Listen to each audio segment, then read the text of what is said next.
And here we are once again, everyone. I am EA, and this is CHRISTalk.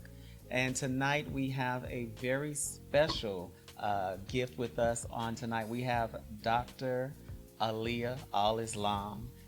We have seen her grow up here at St. John, from a young lady to a grown woman, and now a burgeoning physician. How are you doing, Aliyah? I'm great.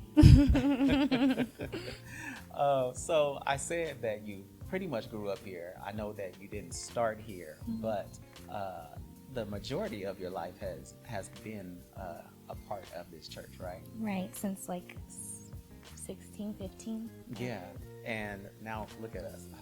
You're almost. Hey, let's calm I'm down. not even gonna say. But anyway, oh my goodness. Let's calm down. But you have really grown up. I've seen you be this little, really small-voiced child, to this assertive, self-assured woman, and I've been able to kind of ride along on your journey, and I'm very thankful that I've been able to do so. So, am I right? Your parents was the first marriage that Pastor Hall performed. Is that correct? Yes. And but they traveled for work when you guys were younger, and then when you guys made the Bay Area home again, this is where you came. Immediately. Immediately. Expeditiously. And then from there you joined the choir. Yes. And I remember when you went off to college, every break that you came back home, you would call me and say, "Can I come back and sing?" And I'm like, "Yeah, of course. You better be back here." So it's just been this wonderful journey, and but this journey has been that of you pursuing becoming a doctor. Is that correct? Yes. How old were you when you knew that being a doctor was what you wanted to do? I would say I was about 14, 15. It was right before I was about to send off my college applications. At 14. 14, 15. 14, somewhere 15, around there. sending off college applications. Yeah, because I went at 16. Yeah, you graduated at 16. Yeah. She's a smart girl. And so you knew what you wanted to do. Did you feel led to be a doctor? Do you feel like this is a part of your purpose? Yes, definitely. Definitely. All right. And how has the support for you pursuing these endeavors been? Family, church, things of that nature. Everyone has been a great support system. I've reached out multiple times to everyone with prayer requests, and you guys were happy to give me those prayer pray for me. Also, Pastor Hall demanded that I email him monthly to give him updates about my journey, and so that he could stay in touch even though I was away. So, did you stay committed to that? Throughout college, yes. After that, I might have fallen off. It's a little harder, right? Once you're in medical school. Yeah. Okay, and so you just graduated from medical school, is that correct? Yes. All right, congratulations. Thank you. All right, and so now the next part of your journey is, you can say it for me because I always forget the word. I'm applying for residency. Residency, now. that's correct. All right, and so as you've been taking this journey, I'm pretty sure that there have been some obstacles, there have been some challenges. Can you talk to us about the challenges that you've had concerning this journey? You don't have to share everyone, but like maybe the ones that are the big highlights. Okay, so to make a long story short, I finished college. I didn't have like the ideal GPA. I didn't have the ideal MCAT score. And I was like, God, I'm ready to go to med school. God didn't really tell me it's time for you to go to med school, but I said, I'm going to go to medical school. So I kind of had to learn a hard lesson quickly about waiting for God's guidance. And basically, I learned about what happens when you're impatient. I learned about what happens when you're prideful. I had to be quickly humbled in medical school. And then I also learned how important a deep relationship with God is, because my first attempt at medical school was unsuccessful. And I came back to the States. I was trying to recalibrate, become a better student. And I kid you not, I was sitting in Sunday school. Minister Peggy was talking to us about Moses, how he had fallen from being this great prince of Egypt to now he was the lowest of the low as a shepherd. And I remember God coming to me and he was like, you don't want to be a nurse, because that was like my backup plan. Everyone was telling me you should probably consider doing this as your backup. You could become a nurse. And I knew I didn't want to, but how was I supposed to verbalize that? So God also was like, that's not really what you're called to do. And he was like, but what are you willing to sacrifice so that you could be the doctor? And I thought that we were just going to, have to go back to the Caribbean. I was scared and didn't want to go back to the Caribbean, but that wasn't all that he meant for sacrifices. But I've seen God's hand in this whole journey. I know that he was way beyond, 100 steps ahead of me. He had everything figured out. The simple things that I asked for, he said, no, let's do bigger. So let's do bigger. He said, let's do bigger. Because our God is a big God, right? Yes. He's a great God, and he does big things. Yes. It reminds me of the meme where there's this image of an image of someone who's supposed to be Jesus, and there's a child, and they have a little bitty teddy bear. Yes. But behind the back of the portrayed Jesus is this gigantic teddy bear. Right. And it's just like, you got to be willing to give up something in order to get something greater. Mm-hmm. Yeah, so that's pretty much that. That's what that reminded me of. And it's just, so there was sacrifice, but the sacrifice paid off. Right. Right, okay. And when it comes to this faith journey, how have you gained faith? How has your faith been strengthened because of this process? I mean, really just me saying, okay, God, everyone else is telling me what I have to do, what I need to figure out, and I'm waiting on you. And God said, good, I'm going to reward you for your patience this time around. And not only did he, like I said, I was just hoping to be successful. I just wanted to pass my classes in medical school. And God said, how about I get you A's in medical school? How about I get you on the dean's board? How about I get you to excel in these clinical rotations when your imposter syndrome's telling you you shouldn't be there? You don't see doctors that look like you. You don't see people doing what you're doing. But I'm going to have these attendings and these doctors telling you that you're doing what you're supposed to be doing. So God was just, when I mean, like, I can't, exaggerate enough how much he just showed out throughout this whole journey. I mean, and the things that you're calling out, these are the things that he told you he would do, and then he followed through and did them, right? He said, come here, follow me. And I said, God, I'm scared. And he said, I got you. And that's what he did. All right. So I want you guys to hear that. She had to step out on faith, even in the midst of being afraid. She didn't allow the fear to outweigh her faith. Right. And because of that, she has now fulfilled that portion of the journey. And though there's still more of the journey to go, you have a better understanding of how faith works, right? Right. And now, because of what you've been through, when you come across challenges, opposition, you now have a better aptitude to say, you know what, enemy, I've seen you before, and you're not big as my God. My God is greater. Right? Yes. Okay. Oh my goodness. So you are still, because to do the next step, which is being a residency, being a resident. So as you do that, how many more years is that about? 3 years. Yes. But you'll be a practicing physician during that time. Is that correct? Because you are officially a doctor. Yes.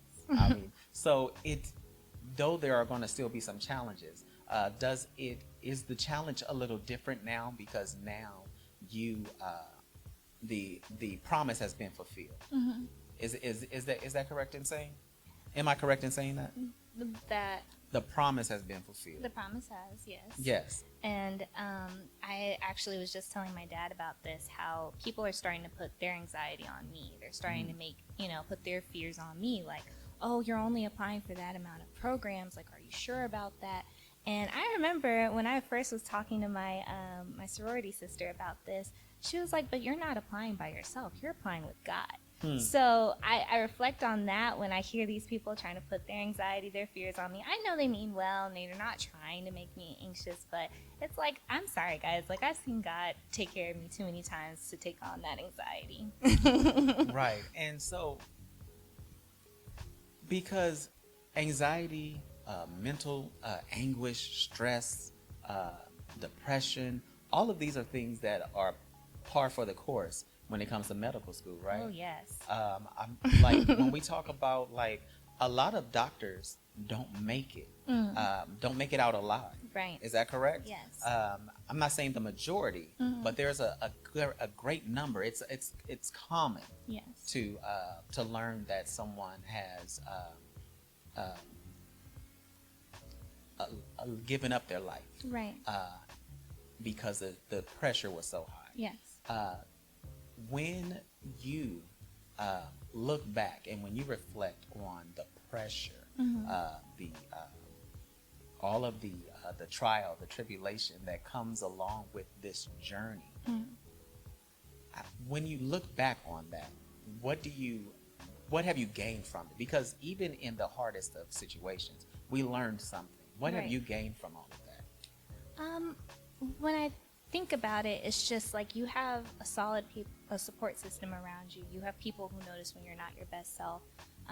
My dad was the main advocate, like, hey, are you sure you don't want to get into counseling? Are you sure you don't want to get into therapy? And getting into therapy was probably one of the best decisions I've made throughout this journey, because it has helped me to stop navigating those anxious, fearful thoughts, or stop feeding them. They're there. I'm allowed to sit with them. I'm allowed to feel what I feel, but I need to keep moving, and I need to walk in faith, and I need to, understand what's going on, but also understand that no matter what, God's got me. So I've had some times during medical school where I've experienced all the things you said. I've had friends coming to me, burnout, horrible mental health.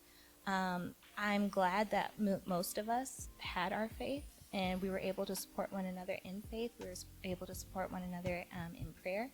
And yeah, like the, the footsteps in the sand, that was God. When I couldn't do it myself, He carried me. Praise God. So you talk about a faith community within your educational endeavors, right? Yes. I think that's important, because I think a lot of times we distance faith from science. But what you're saying is that faith and science work together very well. Yes. Is that correct? Yes. Me and my classmates were sitting there one day, and we're just like, I don't know how people do medical school without God, because I would have lost my mind, honestly. I'm not even joking with that. But He helped me keep it together. He helped us keep it together. Right. And I think the other component is the community that you found, the faith community within your program. So it's about figuring out your support system, your community. So not just those who are in the trenches with you, but also back home, you have your support system, you have your family, you have your church, and so all of those things work together. Is there anything that I'm leaving out when I'm talking about the contributions that are made to your journey? No, hard work, sacrifice, God, support system. That's basically it. That's basically it. Okay. And so when you think about the balance of your spiritual walk, maintaining your faith as you are endeavoring this, how did you find the balance? Because you had to have time to study. You have to have time to sleep, and then you have to have time to supplicate, right? Right. So how did you balance that time Was it something that you had to figure out, or was it something that came natural? So recalling that I went to that first medical school, I was going through a horrible time. My mental health was terrible, but I had something to look forward to at the end of the week. It was a Christian student-led church. And so I had my community there. And I realized that's when me and God's relationship really became deeper, because I realized like how much I actually needed him in my day-to-day life, not just in medical school, but day-to-day, like I needed to be with God. And so during medical school, definitely it was never a question of, do I have time for God? Like God was a priority. He was a necessity. Like the way people need to eat at the end of the week, I definitely need to hear some church. Every morning, especially on my early morning clinicals, on that drive, I'm blasting my worship music. I will admit that there were times where I had to say, hey, you're just kind of running through the routine. You're not really having that deep relationship, that deep time spent with God. But for the most part, I needed him. So it wasn't a question of how do I get him in. It was just he had to be there. I understand that. And I would say that because you had the relationship, the conviction was there when you were kind of not necessarily pulling away, but when you weren't investing as much time. Just going through the motions, right. Basically. Yeah. And we all do that, right? Mm-hmm. We all will. Sometimes we're on fire. Like, especially like when you really first understand what your relationship with God is, you're like, you have this zeal, you have this real zest, not just for life, but for faith. And you want everybody to experience what you're experiencing with God, right? And then as we get into the routine, sometimes it can become mundane. Yeah. Sometimes it can become tedious even. But when the relationship is there, there is also this conviction that happens that says, you know what? You haven't been spending enough time with me. You know what? You haven't read your word today. You might need to pick the Bible up. And so when you look back over this journey, God's been in every aspect of the journey. Right. Do you believe that it would even be possible by any stretch of your imagination that you would be who you are right now if there was no God? Of course not. No. Like I said, I would have lost my mind quite literally. Quite literally. Yeah. Okay. And so I remember talking to you. I remember praying with you. I remember the conversations about how stressful it was, and not just for you, but for your entire community. And so how did you find that community within your school? Because, you know, sometimes when you're in new terrain, when you have new territory, it's not the easiest thing, especially in a science community, to be like, oh, I believe in Jesus. Fortunately, so God works in amazing ways. So he sent me to medical school during COVID. Okay. Cayman Islands was very shut off. They made sure that COVID was absolutely 100% under control. Nobody was walking around with it. If they had it, they were in the hospital. So basically, I think when I first went to my medical school in Cayman, it was literally 20 of us on the island. So it was real easy for us to get to know each other pretty quickly. And we're all in the struggle bus together. So I don't know, maybe just a casual mention of church or Jesus or God or prayer or something. I don't know how we all came together, but we did. We found ourselves. Because he kind of guided you guys to each other, it sounds like. But that's how he works, right? Yeah. When I look back over a lot of the big things in my life, God was in the middle of it all, right? And even though he's greater than every situation, he's always at the center. And when you look back in retrospect, in hindsight, they say it's 2020. Yeah. You see God so clearly, right? Yeah. And it's just like, I didn't see you there when I first got here, but you were here all the time. Okay. That is amazing. All right. So how do you integrate your faith? How will you integrate your faith with like patient care? Of course, you're not going to impose your own faith beliefs, but how, as someone of faith, I'm pretty sure it's going to show up on the job. How will you navigate that? Unfortunately, sometimes in medicine, I feel like patients aren't always seen. Let you be elderly, let you be a minority, let you be a kid, a woman. There's certain things that makes people overlook you and overlook your needs. And so just spending that extra time. I know some people who feel like they're above certain tasks. If someone asks you to fluff their pillow, you might not be the nurse. You can still do it. It's not going to hurt you. So it's just showing simple acts of love. And I remember during my pediatric oncology hematology rotation, I was really touched by this one case because they didn't feel like it was going to be a good outcome for that child. And I just went home and prayed for her. I didn't need to tell her. I didn't need to tell her parents. I just went home and prayed for her. And I think sometimes it is these silent prayers that nobody is aware of that are the most impactful. Right. So I applaud you for knowing what to do and just doing that, because of course it could have been a totally different situation. You said, "I'm going to pray for you," and then like, we don't believe in prayer. You're right. But they have their miracle nonetheless, and so we praise God for that, right? When you look ahead, do you envision God using you as a doctor to impact both the physical and spiritual? Yes. So before I even knew anything about trying to become a pediatrician, I had this goal or dream in my heart to name a program after my late coach. And he was so big about education, and I wanted to make sure that I took care of that. So I wanted to create a foundation basically for underprivileged minority children where I could make sure I have an impact on their education, hopefully send them off to college, take them around the world to see things that they can't see other than through TVs and movies, and also impact their self-esteem, because I know that sometimes as a minority child, you don't have the best self-esteem. You know, when the world is telling you what you can and can't do, your self-esteem becomes little. So I was telling a few people about these dreams of mine and goals for this program, and I didn't really know how I was going to make sure that this impact touched the world. But now that I know I'm going in pediatrics, it'll be quite easy to enroll these kids in this program. So that's my goals in the future, to make sure that, you know, I can have these children just know that the world can be theirs too.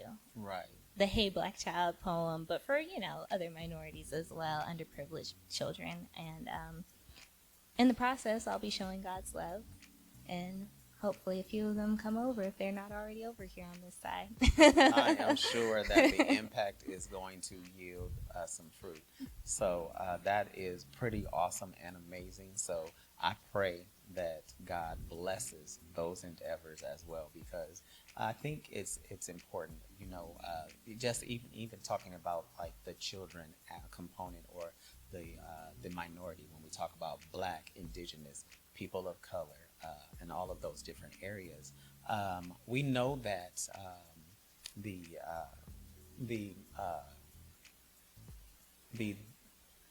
death rate is higher for Black women who go into give birth, Right. Than any other ethnic group or race, right? Right. And that's what makes it more important to have more doctors that look like you. And we have to also understand, though, because a lot of the doctors that do look like you also learn from the doctors that have these same type of beliefs, that our skin is thicker, our pain tolerance is higher, or that we over-exaggerate our Seeking, right. exactly our issues. So it's not just looking like your patients, but it's also understanding, having a better understanding. Do you believe that your time on the islands might have helped with that understanding, or where did you gain that understanding? Honestly, I was, the funny thing is, my mentor, the woman who told me to go do this, despite me not seeing anyone who really looked like me doing this, was a blonde-haired, blue-eyed woman. And she told me, I know that you think that it's impossible because you don't see people that look like you doing this. But she said, with a lot of hard work, you can do this. And so she taught me about Black maternal mortality. She actually started a doula program at her hospital to try to assist with that. So it's just like she set me on fire, and then my master's program, I was doing research that set me on fire. And honestly, I was going around these hospitals telling my attendings some things they didn't know to try to teach them. And I feel like that's what we need to do when we're in medicine. It's good for us to be there. It's good for us to do what we're supposed to do, but teach other people, because some people, I hate to use it, but they're a little ignorant to the social determinants of health, and we need to educate and we need to help. Well, I think that's very important, and I'm glad that you said that it was a blonde-haired, blue-eyed Yes. woman, because sometimes we do have advocates and allies that don't look like us, Right. But it's sometimes they're very far few and in between, and so we don't really hear about them. But I think it's important when they do that we acknowledge that, because sometimes not even those who look like us have the information, Right. or the faith even to believe that we can, because they never saw. So I think that that's very important, and I think it's a big deal that she saw something in you to encourage you Yeah. to seek it out, to pursue it, and to hold tight. And what I wanted to also ask you was how was it that you came into peds? Because I know that that was not your original plan. Okay. I guess to make a long story short, when I was studying for one of the last exams, huge exams as a medical student, I was also talking to my therapist, and I was crying a lot. I was crying at least 3 times a week minimum. And I just called her one day, and I think we just sat down and we went through the list, because I was in between 2 specialties. And she was like, okay, I think what you're saying here is that this one aligns with your lifestyle goals. This one makes you happier. This one is like your passion. And this one over here is just for prestige, because unfortunately in medicine there's a hierarchy. But just leaning into that, praying nonstop, I continuously asked God to tell me, like, what is it you want me to do? And that's what he led me to. That's what he led you to. Yeah. All right. And so this is not something that you ever thought that you would want to do, right? I've had some experience with my family's children that made me think that maybe. Just that may not be the thing, Yeah. right? I remember when I first started working with children, I thought, okay, I can deal with the kids, but I don't like teenagers. Oh my, yes. Oh my goodness, right? But now that I've been doing this for 20 plus years, I've learned, to love the children, because they grow up to be these teenagers Yeah. who then grow up to be these adults that I've been able to see. So it was not in my plan, just like it wasn't in yours. And it's just funny how the very things that we probably thought, based off of our previous experiences, that this wouldn't be what we would want, Right. turn out to be the very best thing for us. And that's like the full circle type of moments that God gives us. And so now that you have made the choice to go into peds, after you made the choice, did you have any doubt, any regret at any point? Plenty of people, whether for good or for bad reasons, didn't want me to go into peds. And they tried to discourage me from it. But just really like looking at that list, because, the anxious mind in my head was like, are we sure we're not just jumping ship? And my therapist and I sat down. We're like, no, we're actually going through the list. We're thinking about this, and you're praying about this. And I prayed about it long and hard, and I noticed that there's no comparison to the interaction between me and the babies and the kids, and even some of the teens, compared to other patients. Like, it's just this love, this natural connection. So I'm set. Well, I'm so happy for you. Oh my goodness. I am still along for the ride on this journey, because as you go through your residency, I'll still be reaching out, and you are always welcome to reach out to me. Yes. And I'm just looking forward to getting some of the stories that you're going to share, and hopefully you'll be able to return at some point and tell us how this journey is playing itself out. What do you say? Yeah, of course. I'll be back. All right, you heard that. She'll be back, everyone. So before we leave, please tell everyone how they can access you, because you do have a YouTube channel, and I yeah. think that that's kind of a big deal. Okay, well, my YouTube is called Doc Allie. You know how you prophecy over your life, so I was Doc Allie before 2 years before I graduated. So if you want to follow me, subscribe, like Doc Allie on YouTube, and I talk about my faith on there. I talk about the journey, advice, tips, and I offer you guys to leave any questions under the comments if you have any. All right, spell Doc Allie so nobody misspells it. DOCALLIE. It was kind of like a play on words, like the Doc Allie and Doc Callie. Okay. I got it. I like it. It's double entendre and all that stuff. I love it. Well, thank you, Aliyah, for coming out. This has been a great pleasure. I am looking forward to what's next for you. Thank you. Just keep on the journey. Stay blessed. All right, so this is another episode of CHRISTalk in the books. We thank you for joining us, and we hope to see you again soon. Until next time, be bold, be boundless, be blessed.